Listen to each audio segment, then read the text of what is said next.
Hi everyone, welcome back to टैटियोनिकन्स। कैसे हैं आप सब? आई थिंक अच्छे होंगे। अपने एचटेट की तैयारी बहुत अच्छे से कर रहे हो।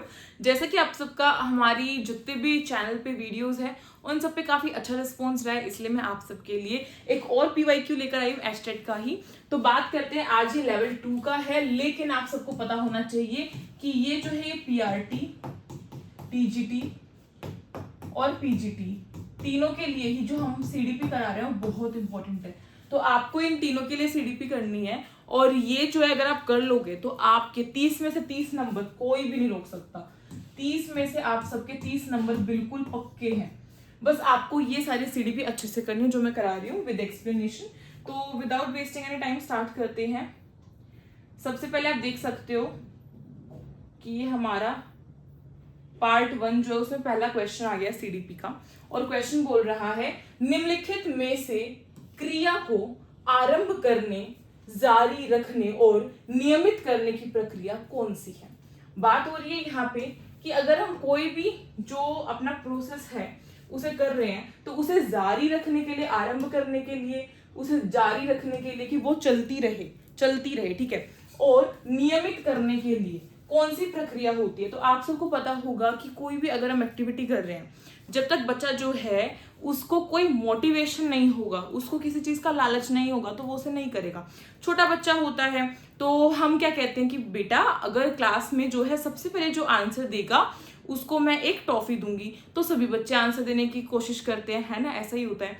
तो मोटिवेशन ही एक ऐसी प्रक्रिया है, जो आपकी अभिप्रेरणा है वही एक ऐसी प्रक्रिया है जिसके द्वारा हम क्या कर सकते हैं, हम बच्चे का जो एक गोल ओरिएंटेड बिहेवियर है वो करा सकते हैं। तो इसमें जो है और अच्छे से आपको पता होगा कि मोटिवेशन जो है वो कितने टाइप का होता है। मोटिवेशन आपका 2 टाइप्स का होता है, इंटरनल और एक्सटर्नल। अब मोटिवेशन जो है, मोटिवेशन से क्या हो जाता है, जब आपके अंदर किसी भी कार्य को करने का कोई मोटिवेशन होता है, जैसे एचटेट है, अगर आपको उसे क्लियर करना है तो उसके लिए आपके अंदर चाहे तो एक्सटर्नल मोटिवेशन होगा चाहे इंटरनल होगा। एक्सटर्नल ऐसा भी हो सकता है कि किसी के पेरेंट्स ये कह देते हैं कि नहीं भाई एचटेट तो आपको क्लियर करना ही है, तो एक्सटर्नल एक मोटिवेशन ये भी है कि अगर आप एचटेट जो है वो क्लियर नहीं करेंगे तो आप जो है हरियाणा में सरकारी नौकरी लेने का सपना देख ही नहीं सकते, है ना। तो एचटेट को क्लियर करने का एक एक्सटर्नल मोटिवेशन ये भी है। लेकिन इंटरनल वो होता है कि नहीं, मुझे अपनी सेटिस्फेक्शन के लिए एचटेट को क्लियर करना है, चाहे आपको एचटेट करने के बाद सरकारी नौकरी करनी हो या ना करनी हो। लेकिन ऐसा अधिकतर बच्चों का नहीं होता है, सभी इसमें जो है अपना सरकारी नौकरी के लिए करते हैं। तो मोटिवेशन से हमें एक गाइडेंस मिलती है, ठीक है, साथ ही साथ हम जो गोल ओरिएंटेड बिहेवियर है वो करते हैं। तो किसी भी प्रक्रिया को आरंभ करने के लिए, जारी रखने के लिए, फिर नियमित करने के लिए अभिप्रेरणा का होना बहुत ही जरूरी है। इससे पहले वाला जो पीवाईक्यू है आप लोग प्लीज उसे भी देख लीजिएगा, क्योंकि वो भी काफी इंपॉर्टेंट है। नेक्स्ट क्वेश्चन है which is not an appropriate statement regarding learning, यानी कि अधिगम, सीखने के संबंध में कौन सा उपयुक्त कथन सही नहीं है। ठीक है, नहीं बताना है कि कौन सा सही नहीं है। तो सीखना एक सार्वभौमिक प्रक्रिया है, जी बिल्कुल। सीखना जो एक यूनिवर्सल प्रोसेस है ना, उसे जो है एक यूनिवर्सल प्रोसेस है तो हर कोई सीख सकता है। उसके बाद सीखना व्यवहार में परिवर्तन नहीं है, कि सीखने से जो है हम व्यवहार, बिहेवियर में चेंज नहीं कर सकते, लेकिन ऐसा नहीं होता है। आप किसी भी चीज को अगर बच्चे को सिखा रहे हो, लर्निंग के थ्रू हम बिहेवियर में बहुत चेंज कर सकते हैं, मेजर चेंज कर सकते हैं। जैसे अगर किसी बच्चे का बिहेवियर है कि उसे 5-10 मिनट में क्लास से बाहर भागना होता है, घूमना होता है, तो हम उसके बिहेवियर में चेंज कर सकते हैं। हम उसे कुछ ऐसी चीज दे सकते हैं, कुछ ऐसा स्टिमुलस उसके सामने कर सकते हैं जिससे कि क्या हो, वो पहले ऐसा हो सकता है कि वो पहले 5 मिनट बैठा था तो मैं उसे 10 मिनट बिठाऊंगी, फिर 15 मिनट बिठाऊंगी, कि नहीं अगर आप आज 15 मिनट बैठोगे तो आपको एक स्टिकर मिलेगा, ठीक है। ऐसे ही अगर वो 5 स्टिकर जो है उसे जमा कर लेता है तो उसे फिर कोई एक उसकी मनपसंद चीज जो है वो दे दी जाएगी। तो इस तरीके से हम बिहेवियर में चेंज कर सकते हैं लर्निंग के थ्रू। इसलिए यही गलत स्टेटमेंट थी, तो ऑप्शन नंबर आपका 2 यहाँ से सही हो जाएगा। बाकी लर्निंग जो है वो एडजस्टमेंट में भी हेल्प करती है, और लर्निंग जो है वो हमारी transferable from one situation to another, यानी कि लर्निंग से हम क्या कर सकते हैं, हम एक सिचुएशन से दूसरी सिचुएशन में भी जा सकते हैं, तो ये भी लर्निंग है ना। तो इसीलिए आपकी जो गलत स्टेटमेंट थी वही यहाँ पे सेकंड वाली हो जाएगी। नेक्स्ट है question, the development of child starts from the head and the moves toward the feet, यानी कि जो बच्चे का विकास है वो कहाँ से हो रहा है। जैसे अगर ये एक बच्चा है, मान लीजिए ये एक हमारा बच्चा है, ठीक है, तो इसका जो डेवलपमेंट है वो इसके हेड से स्टार्ट हो रहा है और टूवर्ड्स कर रहा है, ठीक है, टूवर्ड्स कर रहा है, फीट तक मूव कर रहा है। तो ये जो ये कौन सा होता है, ये होता है स्फाडोकोडल। ये जो प्रिंसिपल है स्फाडोकोडल डेवलपमेंट का होता है, ठीक है। साथ ही साथ यहाँ पे जो है ऐसा कुछ नहीं दिया, हमेशा याद रखा, मैंने कई बार एचसेट में देखा है, एचसेट क्या करता है, सीटेट तो मोस्टली वही सेम ऑप्शंस दे देता है, लेकिन एचसेट यहाँ पे चालाकी करता है, वो देखना चाहता है कि आप मतलब कहीं ना कहीं गलती करें, क्योंकि हर बच्चे को पता है कि स्फाडोकोडल प्रॉक्सिमोडिस्टल क्या होता है ना, प्रॉक्सिमोडिस्टल होता है जो इनर टू आउटवर्ड होता है, और स्फाडोकोडल होता है हेड टू टोए होता है, ठीक है। तो ये चीज आपको याद होनी चाहिए, स्फाडोकोडल जो है वो हेड टू टोए होता है, और जो प्रॉक्सिमोडिस्टल है वो आपका होता है इनवर्ड टू आउटवर्ड। ये चीज आपको याद होनी चाहिए, जिस बच्चे को याद नहीं है वो याद कर सकता है। लेकिन एचटेट हमेशा यही करता है कि वो कुछ ना कुछ चेंजेस करता रहता है, ताकि क्या हो, आप कहीं ना कहीं चूको। लेकिन यहाँ पे देखो जो भी चीज हो रही है आपको ध्यान से देखना है, principle of development direction, principle of development sequence, principle of continuous development और प्रिंसिपल ऑफ इंटर रिलेशन। तो यहाँ पे देखें तो फोर्थ ऑप्शन और फिर जो थर्ड ऑप्शन है उन दोनों में तो कहीं पर भी इसकी बात ही नहीं की है, क्योंकि कॉन्टिन्यूस डेवलपमेंट तो हर हमारे स्टेज में होता है, चाहे वो हमारा ग्रोथ हो, चाहे वो हमारा कॉग्निशन हो, हर चीज में कॉन्टिन्यूस ही चलता रहता है, ठीक है। इंटर रिलेशन यानी कि एक से इंटर रिलेट होते हुए चलता है डेवलपमेंट, ये भी सच है। लेकिन ये बात जो ये ग्रोथ पर कहीं भी नहीं आ रही है, ये जो यहाँ पे बात हो रही है ये ग्रोथ की बात हो रही है, ग्रोथ एंड डेवलपमेंट की। तो ये जो प्रिंसिपल है डायरेक्शन की ही तो बात कर रहा है, आपकी बॉडी किस डायरेक्शन में डेवलप हो रही है। तो ऑप्शन नंबर आपका 1 जो है वो करेक्ट हो जाएगा, विकास दिशा का सिद्धांत है। नेक्स्ट हम चलते हैं, अगला सवाल आप सबकी स्क्रीन पर ये रहा, क्वेश्चन नंबर 4 क्या बोल रहा है, in the following who is related to modelling concept, यानी कि निम्न में से कौन सा मॉडलिंग के उससे संबंधित है, कौन सा साइकोलॉजिस्ट मॉडलिंग से संबंधित है। तो आप सबको पता होगा कि एक साइकोलॉजिस्ट थे जिन्होंने बोबो डॉल के ऊपर एक्सपेरिमेंट किया था, ठीक है, बोबो डॉल का दिया था, बोबो डॉल का एक्सपेरिमेंट किया था, ठीक है। उन्होंने क्या किया था, उन्होंने बताया था कि बच्चा जो है वो देखकर नकल उतारता है। आप सबने देखा होगा छोटे बच्चे होते हैं वो क्या करते हैं, पापा बाहर जा रहे हैं, हेलो पापा ऐसे बात करते हैं, तो ये क्या करते हैं, वो नकल उतारे, इमिटेशन कर रहे हैं, ठीक है, ऑब्जर्व करें अपने एरिया को, यानी कि वो जो भी कुछ लर्निंग कर रहे हैं वो अपने आसपास के इन्वायरमेंट को ऑब्जर्व करके कर रहे हैं, उसकी नकल उतार के कर रहे हैं, मॉडलिंग करके कर रहे हैं। तो इसीलिए इस जो ये साइकोलॉजिस्ट थे उनका नाम था एल्बर्ट बंडूरा। एल्बर्ट बंडूरा, आप इससे ये भी चीज याद कर सकते हो, जैसे कि इन्होंने बोबो डॉल के ऊपर दिया था, तो मैं ऐसे याद करती हूँ कि बोबो डॉल से बी, तो बोबो डॉल हो गया इसका बी और बेंडूरा का बी। तो एल्बर्ट बंडूरा ने बोबो डॉल के ऊपर एक्सपेरिमेंट किया था और इस थ्योरी का नाम था social learning theory, social learning theory, ठीक है। नेक्स्ट हम चलते हैं, नेक्स्ट हमारा क्वेश्चन है, ये क्वेश्चन जो है स्पेशल एजुकेशन से आया हुआ है। स्पेशल एजुकेशन का मतलब है कि जो स्पेशल बच्चों के लिए एजुकेशन होती है, जैसे कि आपने सुना होगा कि डिसग्राफिया, डिसलेक्सिया, डिसकैल्कुलिया, डिस्प्रेक्सिया, इसी तरीके से कई बार वो हमें कंफ्यूज करने के लिए डिस की जगह क्या देता है, अग्राफिया, जैसे यहाँ दिया हुआ है अग्राफिया इज, कि अग्राफिया जो है वो किससे संबंधित है।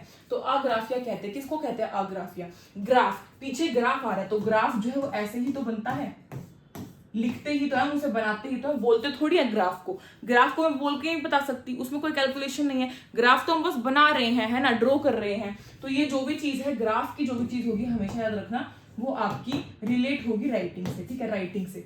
तो अग्राफिया जो है वो राइटिंग की प्रॉब्लम होती है, जिसमें राइटिंग में बच्चे को दिक्कत आती है। तो in this the patient does not have the ability to express his thoughts in writing, यानी कि वो क्या करेगा, इसमें क्या होता है, पेशेंट जो है वो अपनी थॉट्स को राइटिंग के थ्रू डिफाइन नहीं कर पाता है, इसमें रोगी अपने विचारों को लिखकर अभिव्यक्त करने की क्षमता नहीं होती है। तो ऑप्शन नंबर आपका 2 बिल्कुल करेक्ट है। ऐसे ही यहाँ पे अग्राफिया था तो मैंने 2 और यहाँ पे आपके ऐड किए हैं, अलेक्सिया और अकेल्कुलिया। जिसे नहीं लिखा थोड़ा नीचे कर देती हूँ इसे, हाँ, अलेक्सिया हमारा होता है लेक्सिया, जैसे डिसलेक्सिया होता है, ऐसे ही अलेक्सिया होता है रीडिंग के लिए, जैसे बच्चे जो रीडिंग करने में दिक्कत होती है उसे, ठीक है। और अकैल्कुलिया, कैलकुलिया से बात करें तो डिसकैल्कुलिया से ही, वैसे ये मैथ से रिलेट करता है, कैलकुलेशन से, ठीक है, न्यूमेरिकल, इसमें बच्चे को दिक्कत होती है। नेक्स्ट हमारा क्वेश्चन नंबर 6 आप सबके स्क्रीन पर ये रहा, और सवाल क्या बोल रहा है, एक पारंपरिक कहावत के अनुसार जब लोमड़ी सभी प्रयास करने के बाद भी अंगूर तक नहीं पहुंच सकी तो उसने कहा अंगूर खट्टे हैं। यह उदाहरण है। आप सबको पता होगा कि हमने एक चीज पढ़ी है, डिफेंस मैकेनिज्म। डिफेंस मैकेनिज्म कुछ ऐसे वर्ड्स होते हैं जो कि हम क्या करते हैं, अपना डिफेंस कर रहे हैं, अपना बचाव कर रहे हैं हम उससे, कि अगर हमें हमारे सामने कोई सिचुएशन हो गई और ये नहीं हो पा रहा है तो हम उसे कोई एक नाम दे देते हैं। जैसे उसमें से एक होता है फैंटेसी, कि बच्चा जो है या फिर हम जो है अपनी ही दुनिया में खोए रहते हैं, है ना, कि जो सच्चाई नहीं है। जैसे कि बहुत सारे लोग जो क्या सोचते हैं, मैं बिना पढ़े लिखे, वो पढ़ते नहीं है और वो सोचते हैं मैं तो सरकारी नौकरी की कुर्सी पे बैठूंगी, मैं तो बच्चों को पढ़ाऊंगा, ठीक है, इस तरीके से। तो ये तो चीज है, फैंटेसी है। लेकिन वही जो बच्चा जो है अच्छे से पढ़ रहा है, मेहनत कर रहा है, तो वो कहते हैं ना कि ख्याली पुलाव पकाना और एक खुली आंखों से सपने देखने में अंतर होता है। तो वही चीज है। तो डिफेंस मैकेनिज्म का ही एक पार्ट है कि लोमड़ी जो है उसे जब अंगूर नहीं मिलते हैं सारे एफर्ट्स करने के बाद, सारे जद्दोजहद करने के बाद, तो वो कहती है कि अंगूर तो खट्टे हैं, कि मतलब उसे मिले नहीं है, लेकिन वो ऐसे दिखा रही है कि जैसे उसे उसकी जरूरत ही नहीं है ना। मतलब वो कुछ ऐसा आपके सामने लॉजिक रख रही है कि उसे तो उसकी जरूरत ही नहीं है, लेकिन मन ही मन उसे उसकी जरूरत थी, तभी तो वो उसके लिए एफर्ट्स कर रही थी, है ना। तो यहाँ पे जो है इसका करेक्ट आंसर होगा रेशनलाइजेशन। रेशनलाइजेशन जो है वही बोलते हैं हम इस प्रोसेस को। क्या होता है, इस डिफेंस मैकेनिज्म का नाम होता है जिसमें कि हम कोई भी ऐसे हमारे सामने सिचुएशन आ गई है तो हम कुछ ऐसे झूठ मूठ के लॉजिकल जो साउंड करे, कुछ ऐसी चीज बोल देते हैं जो कि सच नहीं होती है, जो कि हम सच्चाई में नहीं मानते, लेकिन हम ऐसा झूठ मूठ में बोल देते हैं कि लोगों को ऐसा लगे कि हमें उससे कोई फर्क ही नहीं पड़ रहा है। जैसे आप सब करते हैं, हम भी करते हैं कि जब हम किसी की बात कर रहे हैं, किसी से मतलब किसी की चुगली कर रहे होते हैं, तो हम क्या करते हैं, लड़कियां मोस्टली करते हैं, लड़के भी करते हैं, कि किसी के बारे में बात की और उसके बाद कहते हैं अरे छोड़ो ना, हमें क्या मतलब है। तो वही सेम चीज है कि मतलब आपको है, लेकिन आप लास्ट में सब कुछ करने के बाद क्या कहते हो कि हमें क्या मतलब है, इस तरीके से आप कह देते हो। तो ऑप्शन नंबर आपका यहाँ से जो है सेकंड करेक्ट हो जाएगा, युक्तिकरण। नेक्स्ट आपका यहाँ पे क्वेश्चन है, according to need hierarchy theory of Maslow basic needs at bottom level is considered. देखिए मैस्लो जो थे भाई, अब्राहिम मैस्लो ने हमें एक पदानुक्रम के सिद्धांत के बारे में बताया था, जिसमें से जो सबसे पहला इन्होंने बोला, सबसे पहला जो हमारा लेवल है वो कौन सा है। तो यहाँ पे जो है, वैसे तो आपके टोटल मैं बता देती हूँ, टोटल 7 लेवल्स होते हैं, ठीक है, टोटल आपके 7 लेवल्स होते हैं।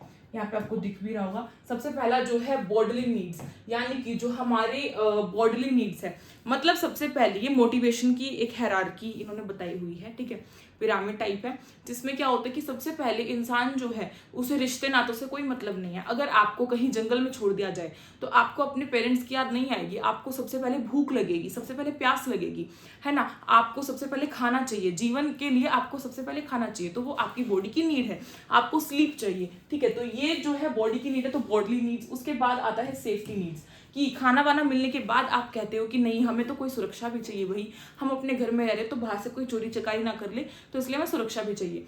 तो ये हो गई आपकी सेफ्टी की नीड्स। मतलब खाना आपको मिल रहा है, उसके बाद आप सेफ्टी की नीड्स पे जा रहे हो। अगर आपको खाना ही नहीं मिल रहा होता तो आप सेफ्टी की नीड्स तक पहुंचते ही नहीं। उसके बाद आता है रिलेशनशिप नीड्स, मतलब अब जो है हमें संबंध भी चाहिए, हमारे आसपास कोई हमसे बातचीत करने वाला हो, क्योंकि अगर हमारे पास सुरक्षा है, सिक्योरिटी है, देन हमें किसी से संबंध बनाना है कि हम जो है बातचीत कर सके, ठीक है, अपनी फीलिंग्स शेयर कर सके। हस्बैंड वाइफ जो है हम बाद में बनते हैं, है ना। सबसे पहले तो हमें खाना पीना चाहिए होता है, सेफ्टी चाहिए होती है, देन हम रिलेशनशिप पे आते हैं। उसके बाद है सेल्फ स्टीम, यानी कि खुद के लिए हम कब सोचते हैं, बाद में, एकदम सेल्फ स्टीम हम बाद में कहते हैं कि नहीं ये चीज मुझे सेटिस्फेक्शन दे रही है, चीज मुझे नहीं दे रही है। वो चीज आप कब करते हो, जब आपके पास ये ऊपर की तीनों चीजें हैं तब आप करते हो। देन आपका आता है कॉग्निटिव एस्थेटिक, शायद दिख नहीं रहा होगा, इधर कर देते हैं एक बार,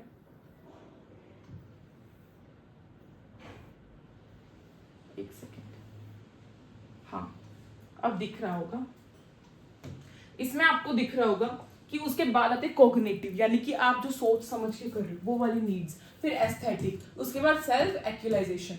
तो ये सारी जो नीड्स हैं ये अलग पूरे उसमें एक लेवल बनाया हुआ है। सबसे पहला लेवल बॉडी नीड्स का आता है ना, तो ये जो है यही चीज आपकी होगी। लेकिन भाई यहाँ पे जो है ऑप्शन में क्या किया हुआ है, ऑप्शन में एक चालाकी कर दी गई है। इन्होंने क्या किया ऑप्शन में चालाकी कुछ इस प्रकार की है कि इन्होंने ऐसा कुछ लिखा ही नहीं है। इन्होंने दे दिया यहाँ पे बिलोंगिंगनेस, यहाँ पे लिख दिया है सोशियोलॉजिकल नीड, सिक्योरिटी और सेल्फ एक्चुअलाइजेशन। तो यहाँ पे जो आपका करेक्ट होगा सोशियोलॉजिकल नीड्स, ठीक है। क्यों होगा? क्योंकि आपके पास जो आपकी दिनचर्या में खाने पीने की, सोने की जो नीड्स है वही होते, तो दैहिक आवश्यकता है आपकी सबसे पहला करेक्ट हो जाएगा, ठीक है। ये जो अब्राहम मैस्लो ने दी थी, ये चीज आपको याद रखनी है। नेक्स्ट आपका सवाल ये रहा, you can make a student to sit in class but can't force him to acquire knowledge, this statement is confirmed by which law of learning. यानी कि आप एक बच्चे को जो है तैयार तो कर सकते हो, क्लास में आप उसे बांध कर तो बिठा सकते हो, लेकिन उसे जब तक तैयार नहीं कर सकते कि वो नॉलेज को भी सीख ले, नॉलेज को भी एक्वायर कर ले। मतलब ये है कि आपने एक कक्षा में क्या किया है, एक बच्चे को जो है बैठा तो दिया है, लेकिन आप उसको ज्ञान ग्रहण के लिए बाध्य नहीं कर सकते हैं। तो ये जो है कौन सा लॉ कहता है? तो ये कहता है भाई आप सबका तत्परता का नियम। तत्परता का नियम क्यों कहता है? क्योंकि लॉ ऑफ रेडीनेस ही ऐसा लॉ है जो कि किन्होंने दिया है, ये दिया है थ्रोनडाइक ने, E.L. थ्रोनडाइक ने, जिन्होंने इसमें बताया था कि बच्चा जो है फिजिकली, कॉग्निटिवली और इमोशनली जो है रेडी होना चाहिए। फिजिकली मतलब बॉडी से, इमोशनली मतलब उस के इमोशन से, और कॉग्निटिव मतलब दिमाग से, ब्रेन से, वो रेडी होना चाहिए उस चीज को, नॉलेज को एक्वायर करने के लिए, ज्ञान को ग्रहण करने के लिए, ठीक है। अगला सवाल देखते हैं, थोड़े से ही सवाल हमारे रह गए हैं, उसके बाद फिर आप सबकी नेक्स्ट पार्ट में ही हम क्लास लेंगे। तो इसमें आप सबसे पहले देख सकते हैं, यहाँ पे आपका क्वेश्चन नंबर 9 है। क्वेश्चन नंबर 9 बोला था concept of reformative school is. Reformative का मतलब होता है, रिफॉर्मेटिव स्कूल जो है कौन से स्कूल होते हैं? ये जो सुधार विद्यालय, नाम से पता चल रहा है, यानी कि इसमें सुधार किया जा रहा है बच्चों के लिए। तो क्या किया जा रहा है? कुछ ऐसे बच्चे होते हैं जो कि छोटी उम्र में कुछ गलत काम कर देते हैं, ठीक है, तो उन्हें हम पनिशमेंट नहीं दे सकते हैं बड़ों की तरह जेल में, तो इसीलिए हम उन्हें ऐसे स्कूल्स में भेजते हैं जहां उन्हें जो है मोरल वैल्यू सिखाई जाती है। तो रिफॉर्मेटिव स्कूल वही स्कूल्स होते हैं, ठीक है। तो इसीलिए यहाँ पे जो है आपका करेक्ट आंसर हो जाएगा, विशेष अपराधी बालकों के लिए स्कूल खोला जाता है। ऑप्शन नंबर 3 आपका सही है। अगला सवाल आपकी स्क्रीन पर ये रहा, क्वेश्चन नंबर 10, और इसमें बोला है कि जो टोलमैन की थ्योरी थी, ठीक है, टोलमैन की थ्योरी से रिलेटेड आपसे सवाल पूछा गया कि टोलमैन की थ्योरी से रिलेटेड कौन सा है। देखिए यहाँ पे ध्यान देने वाली बात ये है कि जो एक्सटेट है उन्होंने अपनी जो पहली आंसर की थी उसमें क्वेश्चन जो ऑप्शन नंबर 2 है उसे करेक्ट किया था, लेकिन यहाँ पे आपका ऑप्शन नंबर 3 करेक्ट होगा मेरे अकॉर्डिंग, और जो हमारा गूगल है उसके अकॉर्डिंग भी। क्यों? क्योंकि यहाँ पे जो है टोलमैन की थ्योरी में साफ साफ बताया जाता है कि ये जो थ्योरी है ये लर्निंग की थ्योरी। सबसे पहली बात तो लर्निंग की थ्योरी कॉग्निटिव मैथ्स जो है उसके अकॉर्डिंग इसमें कुछ टोपोलॉजिकल साइकोलॉजी से रिलेटेड है, और उसके बाद इसमें मेन चीज क्या है? इसमें मेन चीज है कि ये रिलेशन बताती है इन्वायरमेंट, क्लूज और बिहेवियर का आपस में, यानी कि आपस में उनका रिलेशनशिप कैसा है। तो टोलमैन की थ्योरी वो है, इसीलिए यहाँ पे आपका टोपोलॉजी जो है वो सही आंसर हो जाएगा। हो सकता है कि एस्टेट ने बाद में अपने आंसर की में कुछ बदलाव किए हों, कई बार ऐसी चीजें जो है वो देखने को मिलती हैं। अगला सवाल आप सबकी स्क्रीन पर ये रहा, क्वेश्चन नंबर 11 है, which of the following instinct does not match with related emotion, यानी कि इनमें से कौन सा जो है इमोशन से रिलेट करते हुए मैच नहीं हो रहा है। अगर आप ध्यान से देखें तो आपको यहाँ पे ध्यान से दिख रहा होगा कि हास्य आमोद, हास्य जो आमोद से जुड़ा हुआ, बिल्कुल सही है। लाफ्टर जो है वो आमोद से जुड़ा हुआ है। उसके बाद जो है आत्महीनता और श्रेष्ठता की भावना। आत्महीनता शब्द से ही आपको पहचान हो रही होगी कि आत्महीनता मतलब हमें एम्बैरेसमेंट हो रही है ना, तो ये चीज जो ये नेगेटिव में है, तो इसीलिए यहाँ पे ये पॉजिटिव में दिखाई हुई है। तो ऑप्शन नंबर आपका 2 ही सही होगा, क्योंकि ये जो यही गलत मेल किया गया है, क्योंकि ये आत्महीनता जो है नेगेटिव सेल्फ फीलिंग है, लेकिन यहाँ पे जो है इसे फीलिंग ऑफ सुपेरियरिटी बोला गया है। तो ऑप्शन नंबर आपका 2 ही करेक्ट हो जाएगा, ठीक है। बाकी जो ऑप्शन है वो आपके बिल्कुल सही है। अगला सवाल क्वेश्चन नंबर 12 देखते हैं, अकॉर्डिंग टू पियाजे कंक्रीट ऑपरेशनल स्टेज जो है कौन सी एज की होती है। तो देखिए जो हमारी पियाजे ने थ्योरी दी है, जीन पियाजे ने जो थ्योरी दी है उसके अनुसार जो है आप देख सकते हैं कि 0 to 2 ईयर्स जो होती है वो सेंसरी स्टेज होती है। उसके बाद 7 to 0 के बाद की बात करते हैं, 0 to 2 years sensory, 2 to 6 years आपकी प्री ऑपरेशनल स्टेज होती है। देन आपकी आती है कॉन्क्रीट ऑपरेशनल स्टेज जो कि आपकी है 7 से 11 वर्ष तक की, और 11 से बड़ी यानी कि 11 अबव जो है वो आपकी फॉर्मल होती है। तो ये चीज आपको याद रखनी है। सेंसरी में क्या होता है, बच्चा जो अपनी सेंसेस से सीखता है, ठीक है, और प्री ऑपरेशनल में क्या होता है, बच्चे को अभी नहीं पता कि क्या जो चीज है वो मतलब बस अपनी थिंकिंग कर रहा है, उसे अभी पूरी अच्छे तरीके से थिंकिंग नहीं हुई है। कंक्रीट में क्या है, फिर उसे थोड़ा अपर लेवल का हो जाता है, उसे थिंकिंग अपनी जो है डेवलप होनी शुरू हो जाती है, उसे सीरिएशन आना शुरू हो जाता है, मतलब कि सीक्वेंस में चीज़ों को लगाना वो शुरू हो जाता है। लेकिन प्री ऑपरेशन में वो चीज़ नहीं होती है। उसे स्कूल का रास्ता पता है लेकिन स्कूल से घर का रास्ता नहीं पता है प्री ऑपरेशन में। ये सारी चीज़ें फॉर्मल में बच्चा बिल्कुल अच्छे तरीके से सब कुछ जानता है, और ये एडोलसेंट की एज होती है ना। इसके बाद बात करते हैं, अगला सवाल आप सबकी स्क्रीन पर है, क्वेश्चन नंबर 13। क्या बोल रहा है, Kohler prove that learning is.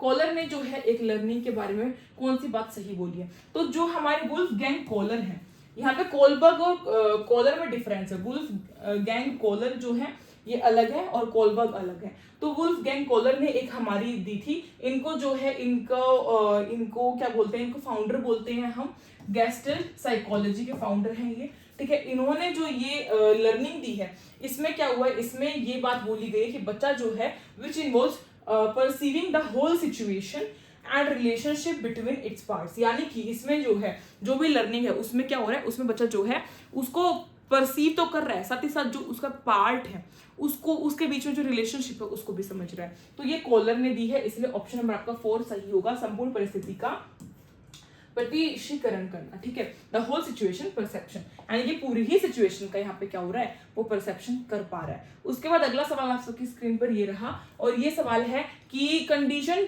Response theory जो है वो किसने दी है, यानी कि संबंध प्रतिक्रिया जो सिद्धांत है वो किसने दिया। तो ये हमारे पैवलोव जी ने दिया, ऑप्शन नंबर 1 आपका करेक्ट है। क्यों, क्योंकि इन्होंने जो है स्टिमुलस वगैरह प्रोवाइड किया था, डॉग एक्सपेरिमेंट किया था इन्होंने, पैवलोव ने एक डॉग पे एक्सपेरिमेंट किया था, तो ये वही वाला है।